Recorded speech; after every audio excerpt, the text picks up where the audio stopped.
heureux de vous revoir reposé, détendu, de bonne humeur.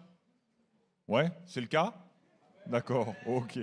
En tout cas, que Dieu vous bénisse en cette rentrée, que Dieu bénisse nos enfants, les enfants en cette rentrée, les jeunes, ceux qui vont passer les examens à la fin de l'année. Vraiment, sachez que nous prions pour vous. Vraiment, c'est quelque chose qui nous tient à cœur, que vraiment notre jeunesse soit bénie, que notre jeunesse puisse prospérer, que notre jeunesse puisse réussir, parce que ça fait partie des signaux forts qui peuvent être envoyés, et nous voulons vraiment vous bénir vous également en tant que parents, afin que vous ayez toute la sagesse et tout le courage et toute la patience pour supporter la jeune génération qui est tellement différente de vous. Amen. Je vous propose que ce matin, nous réfléchissions sur un thème, peut-être qu'on aura l'occasion de le creuser un petit peu plus dimanche prochain, autour de cette notion de responsabilité. On sait que la vie chrétienne, c'est quelque chose qui est fait de plein d'équilibre. On est un petit peu comme des funambules, c'est une notion que j'aime bien, on marche sur un fil, et quand on bascule d'un côté, on peut devenir excessif, quand on bascule de l'autre, on peut devenir laxiste. Quand on veut trop de sainteté, on devient légaliste. Quand on n'en a pas assez, quand on ne la recherche pas suffisamment, quelque part, on vit dans le péché et ça pose de vrais problèmes dans les deux cas à notre vie spirituelle. Et ce matin, j'aimerais qu'on réfléchisse autour de cette notion. Quelle est ma responsabilité dans la vie chrétienne et quelle est la responsabilité de Dieu? C'est-à-dire que quand on s'engage avec Dieu, il y a un contrat qui est scellé. Il y a un contrat qui est scellé, il y a une alliance qui est faite entre lui et nous et qui est scellée au travers du sang de Jésus.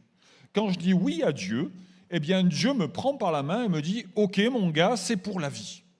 C'est pour la vie et je te l'ai prouvé en donnant le sang de mon fils, de Jésus, et on va marcher ensemble et je serai sans arrêt avec toi. Tu peux compter sur moi, tu peux t'appuyer sur moi et j'aurai ma part de responsabilité, je ferai ma part. Et de l'autre côté, tu auras la tienne à faire parce que tu es autonome, parce que tu es un grand garçon, tu es une grande fille et que tu dois apprendre à marcher avec moi, mais à marcher de manière autonome. » Nous sommes tous les enfants de quelqu'un et au début de notre vie chrétienne, nos parents, ils nous tiennent par la main, de notre vie d'enfant, nos parents, ils nous tiennent par la main.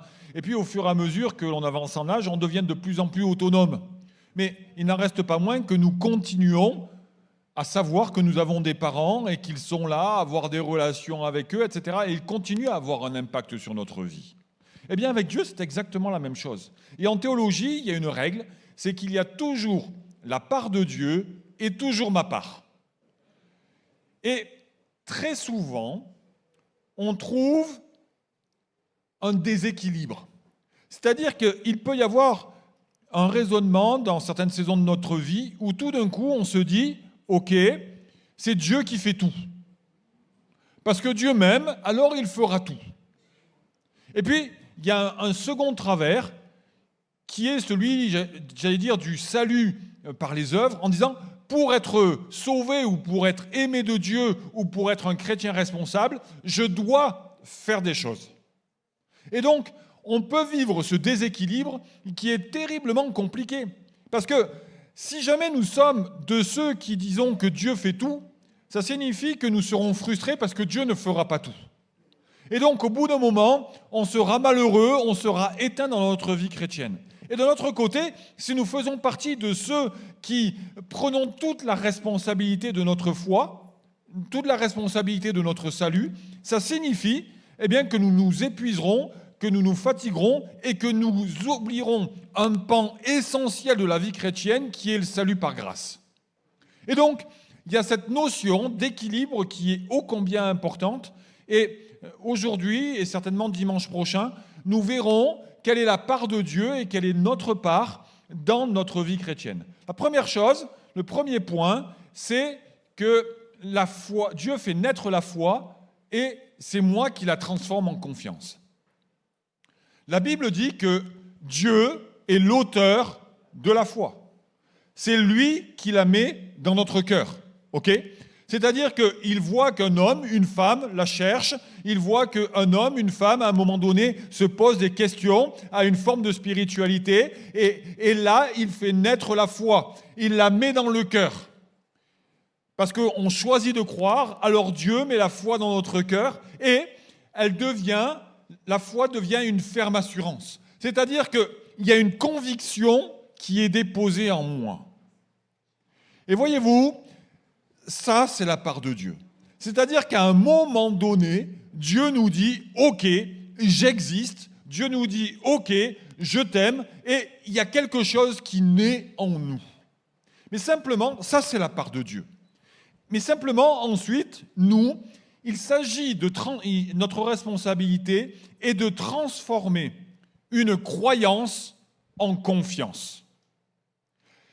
Trop souvent, nous assimilons la foi au fait de croire en Dieu. Nous assimilons la foi au fait de savoir qu'il y a un Dieu qui existe. Mais la Bible dit que les démons savent que Dieu existe et qu'ils tremblent. Donc, le fait de croire en Dieu ne signifie pas que l'on a la foi. La deuxième chose, c'est qu'on assimile la foi à une forme de pratique rituelle.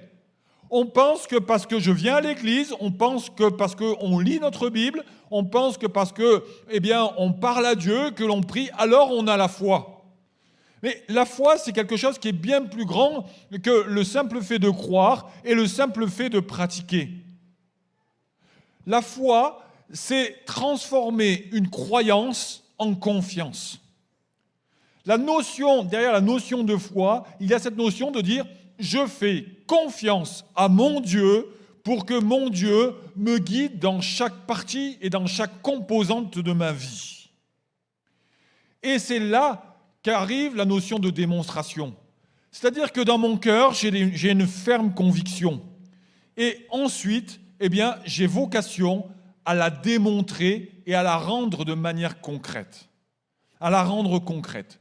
Pourquoi ? Parce qu'à partir du moment où je la rends concrète, à partir du moment où je fais des pas de foi, à partir du moment où la conviction que Dieu met en moi, je l'incarne dans mon quotidien, j'expérimente que Dieu n'est pas un menteur et que Dieu dit la vérité et qu'il est réellement avec moi et que je peux réellement m'appuyer sur lui.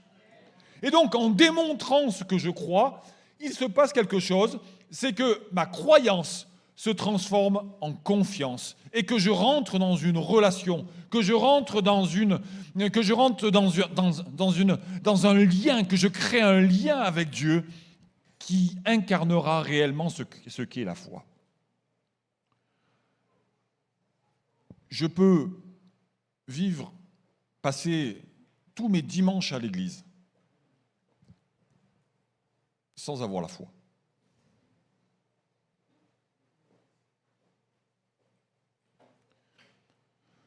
Je peux lire ma Bible sans avoir la foi. Je peux prier sans avoir la foi. La question que l'on doit se poser, c'est est-ce que je fais confiance à mon Dieu à chaque moment, à chaque instant de ma vie. Je reviens à l'origine de notre conversion. Ça sera un exemple très concret.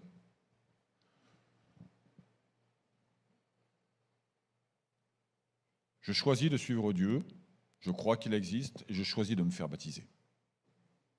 Celui qui croira et qui sera baptisé sera sauvé. Derrière la notion de croire, ce n'est pas simplement une notion intellectuelle, comme je le disais tout à l'heure, mais c'est cette notion de dire je me fais baptiser parce que je fais confiance à Dieu pour gérer mon passé, les blessures qu'il peut y avoir, les fautes qu'il peut y avoir. Je fais confiance à Dieu pour gérer mon présent, parce que dans chaque journée que je vis, je sais que je pourrai m'appuyer sur lui, quelles que soient les montagnes qui seront devant moi, quelles que soient les tempêtes qui se lèveront, je sais qu'il est dans ma barque et que je peux avancer avec lui. Et qu'est-ce que ça fait du bien, qu'est-ce que ça apporte de la paix, ça, hein ? et je lui fais confiance pour gérer mon avenir.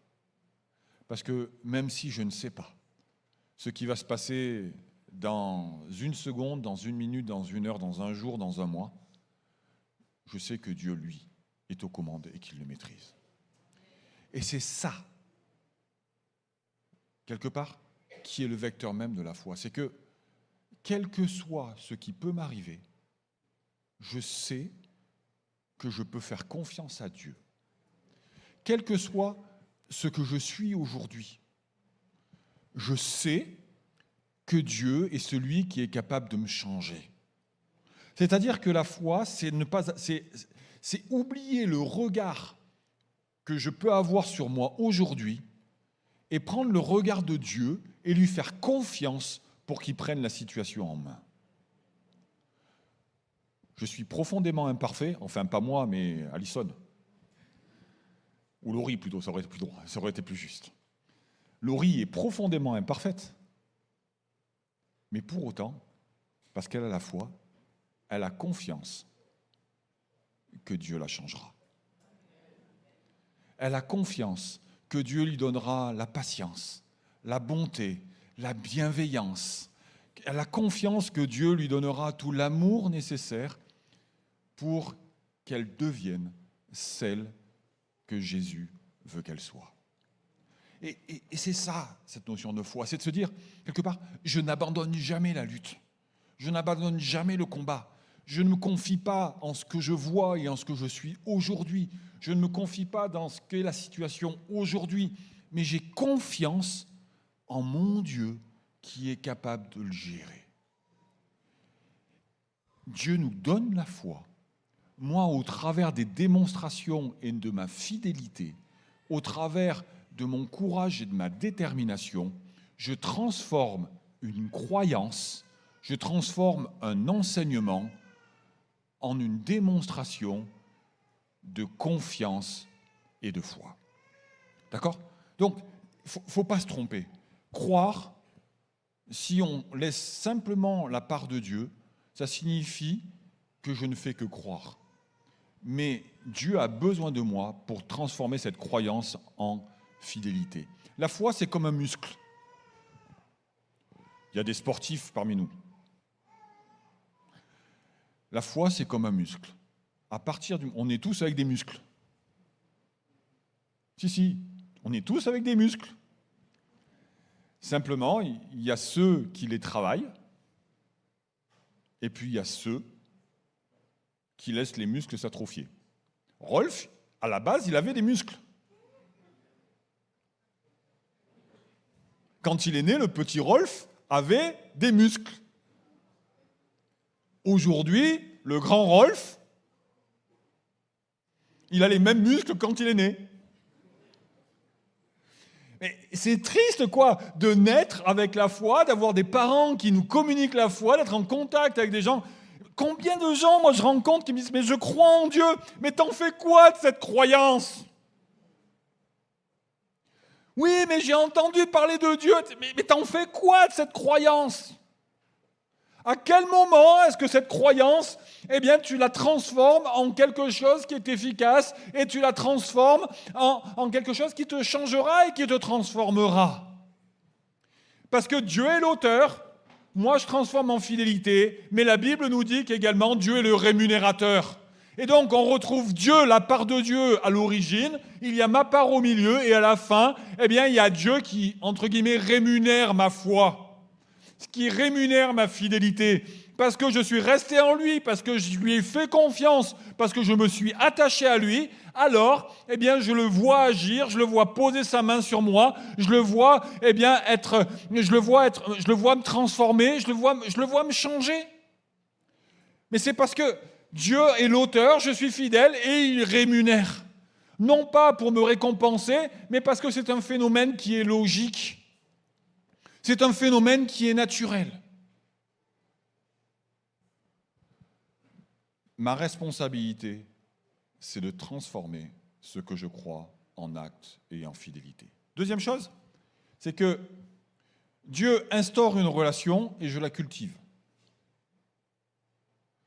Je suis sauvé. L'un lorsque je donne ma vie à Christ, je suis justifié. D'accord? C'est-à-dire que je suis déclaré juste alors que je suis pécheur. Lorsque je lui donne ma vie, eh bien, je suis restauré. Lorsque je lui donne ma vie, eh bien, notre relation est changée et transformée. C'est-à-dire que je n'ai plus un Dieu, mais j'ai un Père. C'est très différent. Je n'ai plus un Dieu, mais j'ai un Père. Et j'ai un Père dont le plus grand plaisir qui soit, c'est d'être en relation avec moi. C'est que finalement, je puisse lui parler, je puisse lui confier ce que je suis, je puisse lui confier mon être tout entier, je puisse lui dire qui je suis. Ce que Dieu veut, et son plus grand plaisir, c'est de partager des choses avec moi. Et là encore, on reprend l'exemple de nos parents. Dans une famille qui n'est pas trop dysfonctionnelle, en règle générale, le plus grand plaisir d'une maman ou d'un papa, c'est quoi? C'est de s'asseoir avec sa fille ou son fils devant un thé et puis de papoter. Et en papotant, il y a un partage qui s'instaure. Il y a un échange qui se crée. Et le papa et la maman, en règle générale, ils sont aux anges. Quand il y a ce petit moment qui est là, où finalement, il y a le quotidien qui est partagé, c'est juste dingue, quoi. Mais avec Dieu, c'est pareil. Dieu a donné Jésus pour que nous puissions avoir une relation avec lui. C'est ce que Jésus image dans la parabole du cep et des sarments, dans Jean 15, en disant, Jésus dira, je suis le vrai cep, et mon Père est le vigneron. Tout sarment qui est en moi et qui ne porte pas de fruit, il le retranche, et tout sarment qui porte du fruit, il l'émonde, afin qu'il porte encore plus de fruits. Déjà, vous êtes purs à cause de la parole que je vous ai annoncée. Là, Jésus utilise une image qui est extrêmement forte, en disant, toute personne qui me donne sa vie, il est greffé sur moi. Il est comme un sarment, c'est-à-dire une branche de vigne, une branche qui est greffée, qui est attachée au tronc.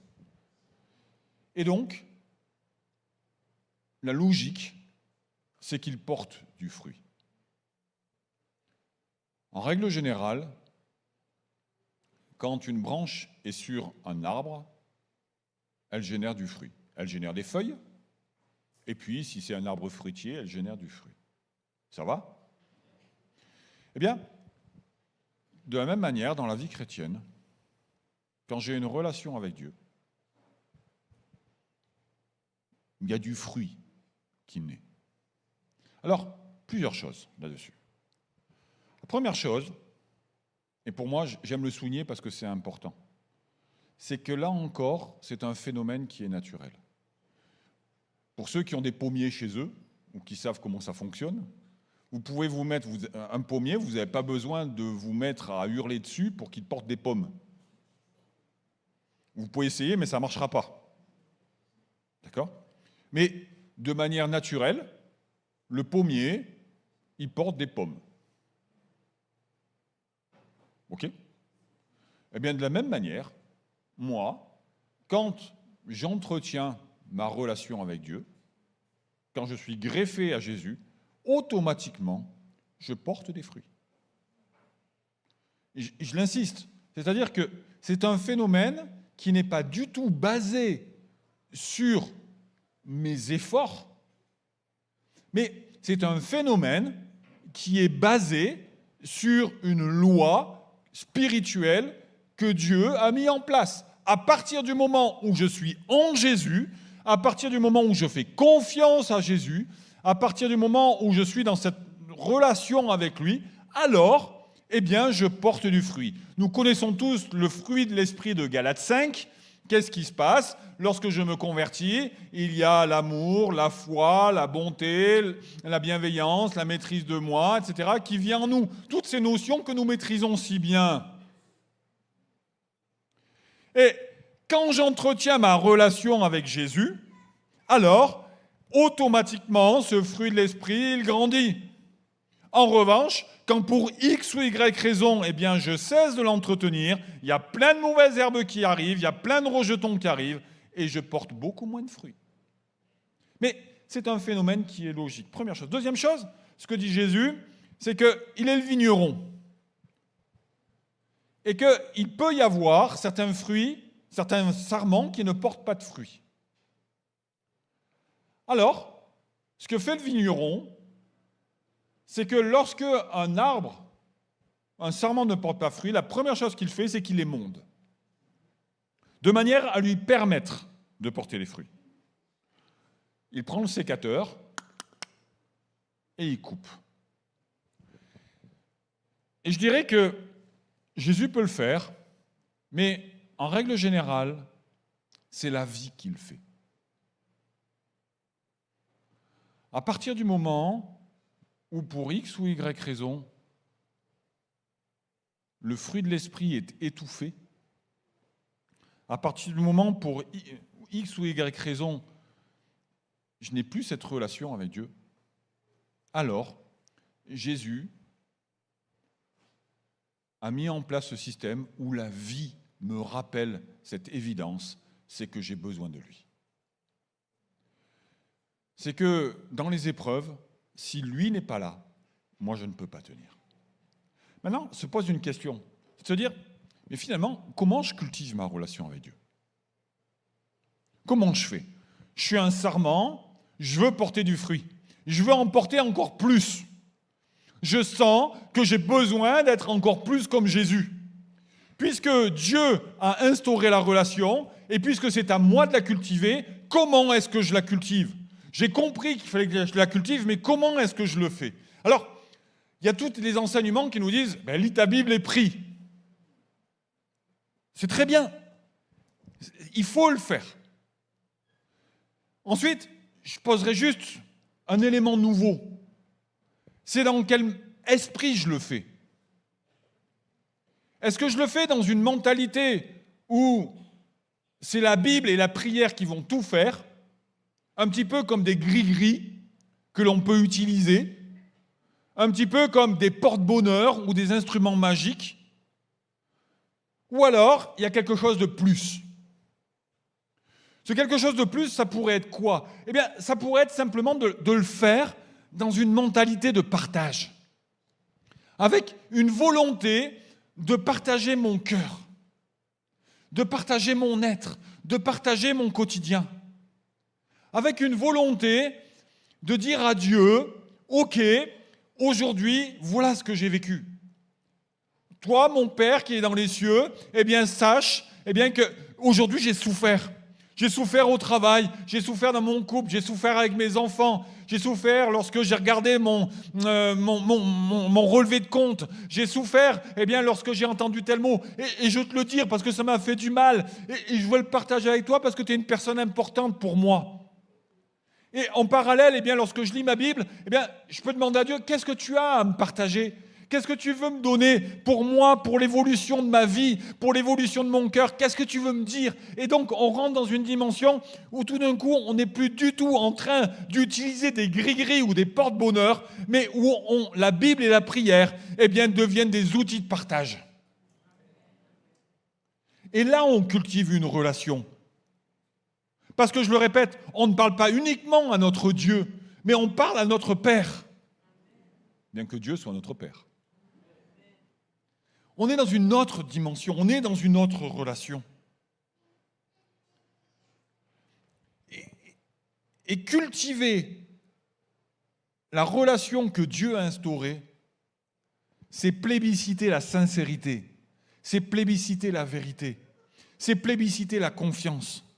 Dis-toi bien que quand tu parles à Dieu, tu peux tout lui dire. Tu peux tout lui dire. Parce que d'abord, il connaît toute ta vie. Un jour, en colonie de vacances, j'ouvre une parenthèse, je prêchais là-dessus, je prêchais sur le fait que Dieu nous voyait partout où nous étions. Puis je vois une jeune fille qui blêmit devant moi. Mais vraiment, elle se transforme, quoi. Elle blêmit. Je finis ma prédication, puis je vais la voir, je lui dis, écoute, il y a quelque chose qui t'a percuté dans ce que j'ai dit. Il m'a dit, ouais, Olivier. Je dis, quoi? Ça veut dire que Dieu, il me voit même sous la douche? Je ferme la parenthèse. Ben ouais. Simplement, il ne regarde pas avec le même regard. Mais ouais, si vous voulez, Dieu, quelque part, il connaît tout de nous. Mais pour autant, il veut que nous partagions avec lui. Il veut que nous lui exprimions ce que nous avons vécu. Et je le dis souvent, et on le dit souvent à l'équipe Pasto, parce que c'est quelque chose qui, pour nous, est le cœur de la relation. Ce n'est pas simplement de réciter des choses,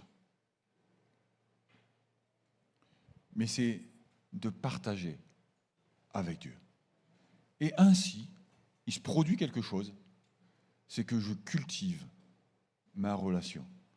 Dieu me parle, je lui parle, parfois je râle, parfois il me répond lorsque je râle, et finalement, c'est juste une bonne chose. Qu'est-ce qui peut le freiner? Qu'est-ce qui peut freiner le fait de vivre ce partage?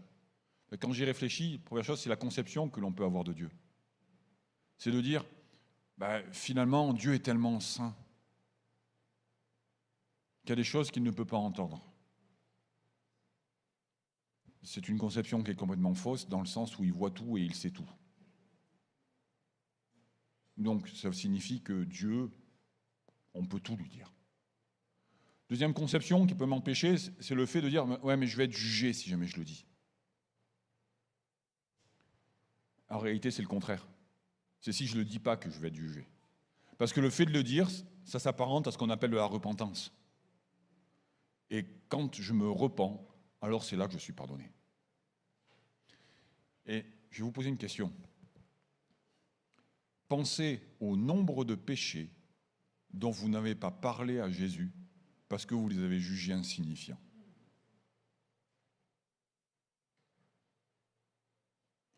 Je vous pose juste la question. Hein. Toutes les fois où vous avez commis, entre guillemets, des petits péchés, et vous avez dit, c'est pas la peine que j'en parle à Dieu. Mais voyez-vous, quand on est dans une relation de partage, on les lui dit. On les lui dit, et ça nettoie nos vies, ça nettoie nos cœurs. Ça nous donne une culture du partage, une culture de la repentance, qui permet, finalement, que nous puissions porter beaucoup de fruits. Bref, on est dans une autre dimension. Troisième chose, c'est que Dieu est avec moi si j'accepte d'aller. Premier temps, c'est Dieu qui instaure la foi et je la transforme en fidélité. Deuxième temps, Dieu instaure une relation et je la cultive. Troisième temps, Dieu est avec moi si j'accepte d'aller. On connaît bien ce passage de Matthieu qui dit « Et voici, je suis avec vous tous les jours jusqu'à la fin du monde. » Et on est tous? Mais vous sentez le piège? Non, vous ne sentez pas le piège? Non? D'accord. Il y a quoi avant? Allez. Allez par tout le monde, annoncer la bonne nouvelle, baptiser ceux qui auront cru, enseignez-leur à appliquer tout ce que je vous ai prescrit, etc. Et c'est la conséquence. Il y a la petite conjonction de coordination. Voici, de manière à appuyer ce qui va suivre, je suis avec vous. C'est-à-dire que la promesse de la présence de Dieu, elle est corrélée au fait que nous allions.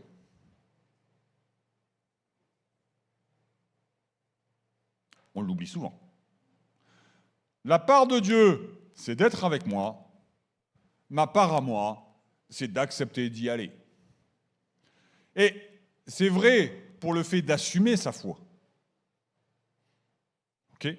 Mais c'est également vrai pour chaque fois que Dieu me demande de sortir de ma zone de sécurité. Parce que assumer sa foi, c'est sortir de sa zone de sécurité. Okay? Et chaque fois que Dieu me demande de sortir de ma zone de sécurité, alors je peux être assuré de sa présence à mes côtés. Je peux être assuré qu'il est avec moi. Je peux être assuré qu'il m'accompagnera là où je serai. Les exemples sont légion dans la Bible. On prend l'exemple d'Étienne, le premier martyr. Il est en train de se faire fracasser à coups de pierre à cause de sa foi. On peut imaginer sa souffrance. On peut imaginer à quel point la douleur est là et à quel point la douleur est présente. Et à ce moment-là, les cieux vont s'ouvrir.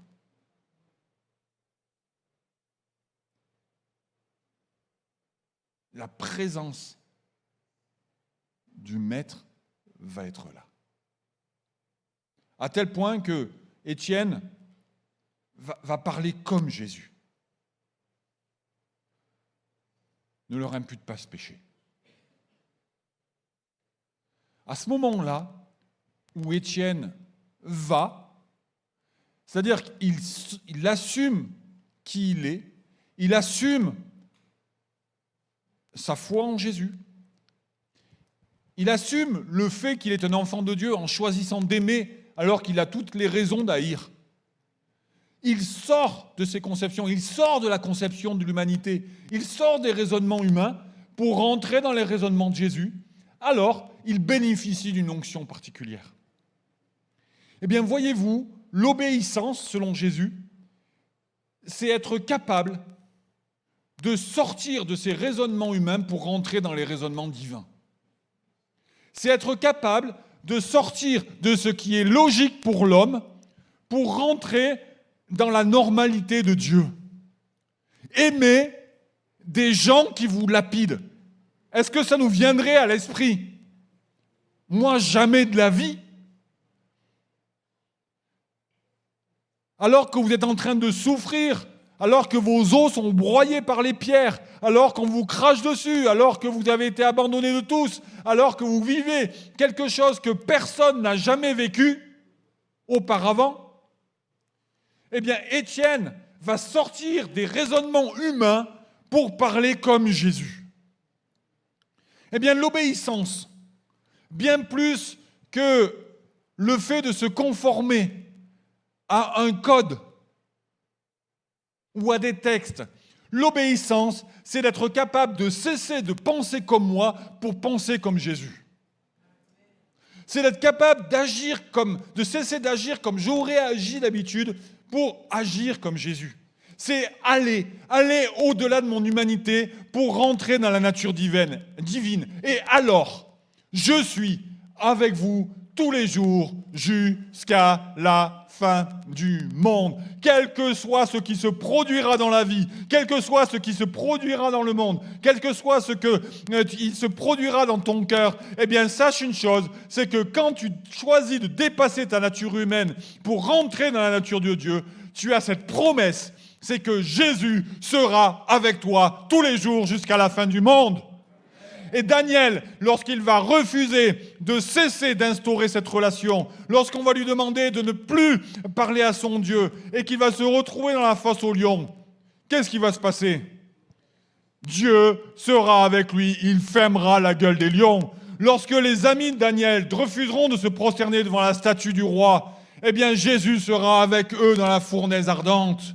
Et on peut multiplier les exemples, tout simplement parce que lorsque nous choisissons de transcender notre humanité pour aimer, lorsque nous choisissons de transcender notre humanité pour être comme Jésus, pour manifester le caractère de Christ, alors Jésus est avec nous d'une manière particulière. Et derrière cet ordre-là, qu'est-ce qu'il y avait? Il y avait la persécution. Nous, on lit avec notre côté un peu fleur bleue. Mais en réalité, derrière cet ordre-là, sortez d'Israël, c'est sortez de vos conceptions, mais c'est également rentrer dans une forme de persécution. Et très rapidement, Étienne, puis Jacques, etc., eh bien, vont être tués. Et l'Église va rentrer dans une persécution hyper violente. Mais Jésus sera avec eux. d'une manière particulière. Voyez-vous, obéir, c'est bien plus ça que se conformer simplement à des textes.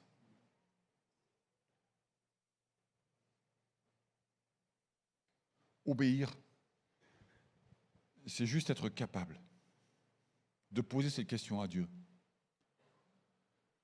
Qu'est-ce que tu veux que je fasse? Qu'est-ce que tu aurais fait à ma place? Obéir, c'est être capable de vivre la vie de l'Esprit et laisser le Saint-Esprit nous dire, hé, là tu vois, le Saint-Esprit, là tu vois Jésus. Il aurait aimé. Là Jésus, il se serait peut-être mis en colère. Là Jésus, il aurait accepté. Là Jésus, il aurait refusé. Ce n'est pas du tout rentrer dans une dimension mystique. Parce qu'on garde les pieds sur terre, on garde la tête sur les épaules. Il n'y a pas de souci. Mais c'est juste se poser cette question de dire, ok, l'obéissance, c'est sortir de mon humanité. Et c'est bien plus stimulant que simplement se réfugier derrière des textes. Derrière des « tu as le droit » et derrière des « tu n'as pas le droit ». C'est aux enfants qu'on dit ça. Tu n'as pas le droit, Mélissa, de faire ci. Tu n'as pas le droit de faire ça. Mais maintenant que Mélissa est une adulte, elle choisit elle-même ce qui est bien et ce qui est mal. C'est les enfants qui sont sous la loi. Les adultes, ils sont sous une autre dimension, celle d'aimer Dieu de tout leur cœur, de toute leur âme, de toute leur force et de toute leur pensée, et leur prochain comme eux-mêmes. On est sur une autre dimension. Pour conclure, j'aimerais juste qu'on réfléchisse à quelques petits points. En tant qu'enfant de Dieu, quel est mon déséquilibre? Est-ce que je suis plutôt en mode c'est Dieu qui doit faire, ou est-ce que je suis plutôt en mode c'est moi qui dois faire?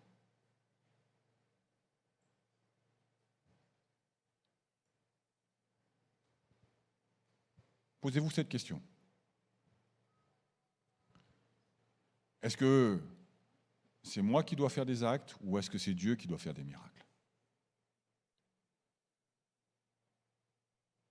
Première chose. Deuxième chose, c'est de me dire, mais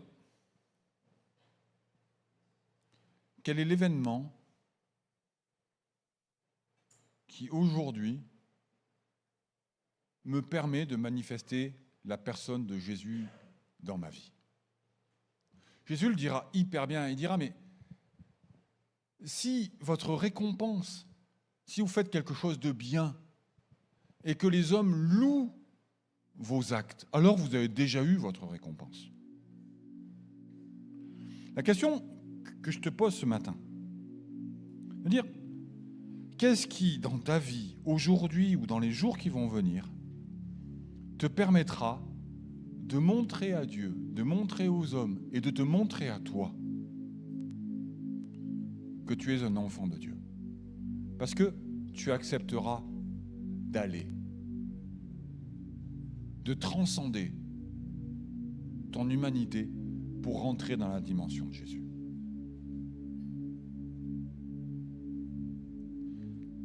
C'est hyper important de se voir vivre le caractère de Jésus. Pourquoi? Nous connaissons tous l'estime de nous-mêmes. On a besoin d'avoir une bonne estime de nous dans notre quotidien. Ça marche? Mais dans notre vie spirituelle, c'est pareil. Et pour avoir une bonne estime de moi en tant qu'enfant de Dieu, j'ai besoin de me voir manifester le caractère de Christ. J'ai besoin de me voir faire des petits miracles avec l'aide de Dieu. J'ai besoin de me voir changer. J'ai besoin de me voir transformer. J'ai besoin de me voir bouger. J'ai besoin de voir que ma foi, quelque part, elle sert à quelque chose.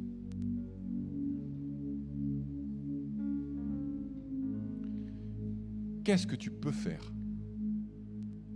qui te permettra d'aller, de vivre autre chose? Pardonner?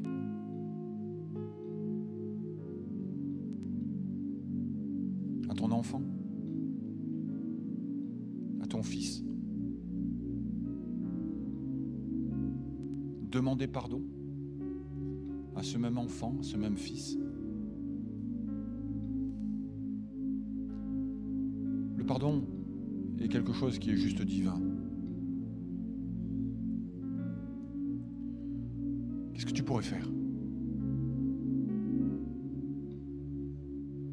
Où est-ce que Dieu t'attend? Tu peux juste être capable de persévérer. Seigneur, il me semblait que j'étais au bout de mes forces et que je ne pouvais plus tenir. Mais aujourd'hui, je veux faire un effort surhumain et je veux continuer à avancer avec toi. Je veux m'accrocher un jour, une semaine, un mois de plus, parce que je sais que ta main, se posera. Et dans cet effort surhumain, dont tu ne te serais pas cru capable, sache que Dieu sera avec toi. Et que tu verras sa main. Ça peut être le fait de dire, ok, je vais continuer à vivre. Je vais continuer à espérer, je vais continuer à croire. Comme Abraham, qui a cru contre toute espérance. Je vais reprendre le combat, je vais reprendre la prière pour tel ou tel sujet. Je vais recommencer. Parce que, humainement parlant, j'aurais toutes les raisons d'arrêter. Mais je vais continuer parce que je veux ressembler à Jésus et que Dieu ne se décourage jamais.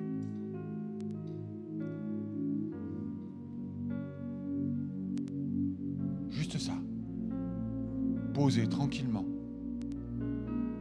On peut se lever à notre place et dans le temps de louange qu'on va avoir, on veut vraiment se laisser interpeller.